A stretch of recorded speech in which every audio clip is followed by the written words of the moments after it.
ఓం శ్రీ సాయినాథాయ నమః. బాబా పండరి ప్రయాణము. సాయిబాబా తన భక్తులను ఎట్లు ప్రేమించుండుచుండెనో, వారి కోరికలను అవసరములను ఎట్లు గ్రహించుచుండెనో అను కథను చెప్పి ఈ అధ్యాయం ముగించెదను. నానాసాహెబ్ చంద్రత్కర్ బాబాకు గొప్ప భక్తుడు. అతడు కాందేశులోని నందూర్బాదులో మామూలుదారుగా నుండెను. అతనికి పండరిపురమునకు బదిలీ అయ్యేను. సాయిబాబా అందు అతనికి గల భక్తి అను ఫలమనాటి పండెను.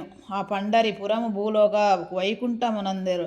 అట్టి స్థలమునకు బదిలీ హగుటచే నతడు గొప్ప ధన్యుడు. నానాసాహెబ్ వెంటనే పండరిపోయి ఉద్యోగంలో ప్రవేశించి ఉండెను. షిరిడీలో ఎవరికి ఉత్తరం రాయక హఠావుడిగా పండరికి ప్రయాణమయ్యాను. ముందుగా షిరిడీకి పోయి తన విఠోబాహకు బాబాకు దర్శించి ఆ తర్వాత పండరికి పోలననుకునేను. నానాసాహెబ్ షిరిడీకి వచ్చు సంగతి ఎవరికీ తెలియదు. కానీ బాబా సర్వజ్ఞుడొకడిచే గ్రహించాను. నానాసాహెబ్ నిమంగం చేరుసరికి షిరిడీ మసీదులో కలకలము రేగాను. బాబా మసీదులో కూర్చుండి మహాలాస్పతి అప్పా సిందే కాశీరాములతో మాట్లాడుచుండేను.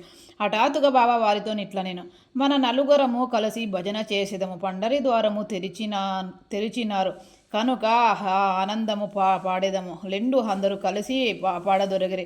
ఆ పాట యొక్క భావమేమనగా, నేను పండరి పోలేను, నేను అక్కడనే నివసించవలేను, ఎందుకనగా అదే నా ప్రభు యొక్క ధామము. అట్లు బాబా పాడుచుండేవాను. భక్తులందరూ బాబాను అనుకరించి కొద్దిసేపటికి నానాసాహెబ్ కుటుంబ సమేతముగా వచ్చి బాబా పాదను స్పష్టంగా నమస్కారము చేసి తనకు పండరిపురం బదిలైనదనియు బాబా కూడా వారితో పండరిపురం వచ్చి అక్కడ ఉండవలసినదని వేడుకునేను. అటు బ్రతిమలాడుట అవసరము లేకుండెను. ఎలన బాబా అప్పటికి పండరి పోలను హచ్చట ఉండవలెనను బాబును వెళ్ళబుచ్చుచుండెను. తక్కిన భక్తులు చెప్పిరి. ఇది విని నానా మనస్సు కరిగి బాబా పాదముల భయపడెను. బాబా యొక్క ఊది ప్రసాదము ఆస్వాదించెను.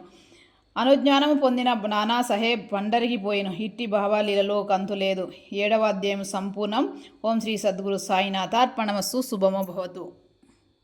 ధన్యవాదములు.